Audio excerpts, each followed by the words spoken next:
Give me some feedback. Give me your thoughts on the recent national election in the United States, the election of Donald Trump.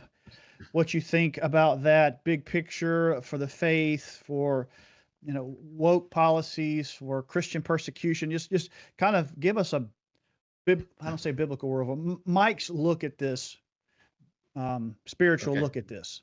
Okay. Let me lay the foundation first. Jesus Christ is our Savior. Donald Trump is our president. Big Okay. difference. Yes. Yes. Very Make good. sure we get that distinction there. In other words, Trump is not our savior. He's got his issues there, but he's the right man for the job at the right time. In And what God sense? has used that all the way through history. He's used people who weren't, nobody's perfect, but he's used people that have made wrong decisions, but they were there for the right time. Winston Churchill was the right man for the time in World War II. Why do you Truman think was the Trump? right Why man. do you think Trump is? What's your thinking there? I think Give us some Trump detail. I think Trump is the right person right now because number one, he's putting values back into our politics, which were completely gone. He's What putting values do you see there?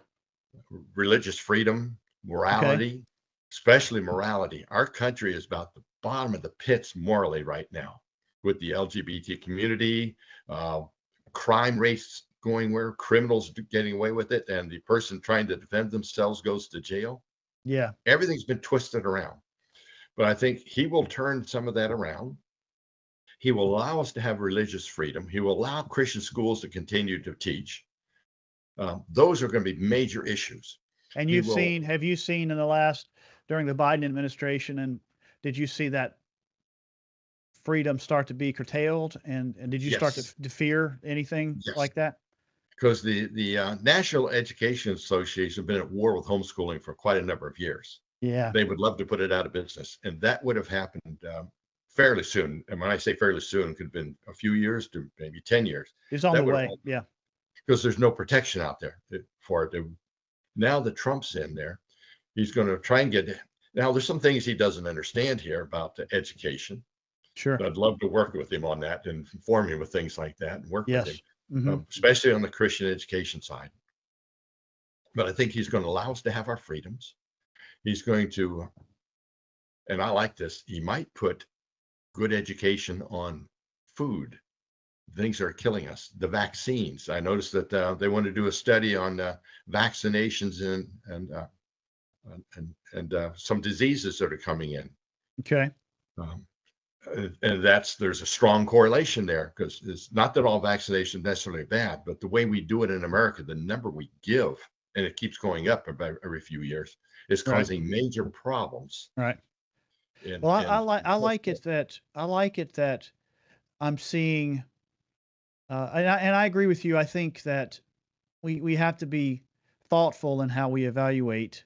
yes, You know, in my opinion, politics has become an idol among many believers, yes, and it's an idol akin to Dagon in the Old Testament, where God keeps knocking it down and breaking it apart, and we keep trying to put it back up. And I fear that people have put it back up now, yeah, with with an unbiblical, unhealthy view of who Trump is and what he's going to yes, do.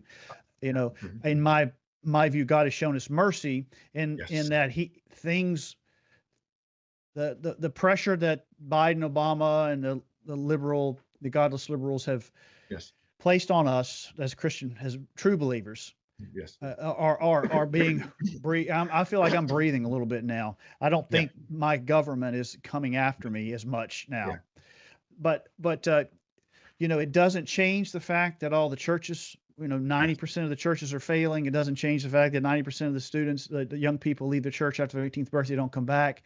You know, that the churches are approving and ordaining homosexuals. Churches are splitting over this issue. We don't have youth in the churches. None of that has changed. So we have to yeah. really be careful about You how hit we the think key about these issue there. things. You hit a key issue there. We have 4 years of opportunity facing us. Yeah. What will the churches do about it? Yeah. My take on it, probably nothing, because they have their track They record is yeah. do nothing. And Just keep that's my fear. hiding behind the pulpits. Mhm. And that's my fear, is that the people who are really worked up supporting Trump, the Christians who've been really worked up and supporting Trump, and I support Trump, and I voted for Trump. All Yes. right, but I think I've got to distance between what I think he is and what other people might think he is. All right. But God's wrath is still on us, Yes. as evidenced by our situation. And I wonder if his mercy here is not going to be seen the wrong way. And like in the time of Judges, things will be a little bit better. And so everybody just goes, let's Yeah. just go back. Let's go to lunch. You know, everything's great. Let's go to lunch. And things like you're talking about in our interview today, well, it's not that big. Everything's fine now. You know, so that's my concern. Well, we When I want to make was a difference. no, go ahead. And we want to make a difference in that. Yeah, That's what our yeah, yeah, ministry, and that's what your yeah, ministry is doing yeah, too, also. We yeah, want to get out there and make a difference and yeah, get people trained and equipped. Whoever controls this generation controls the next generation of politicians. And we need to start yeah, right yeah, now, today, training our youth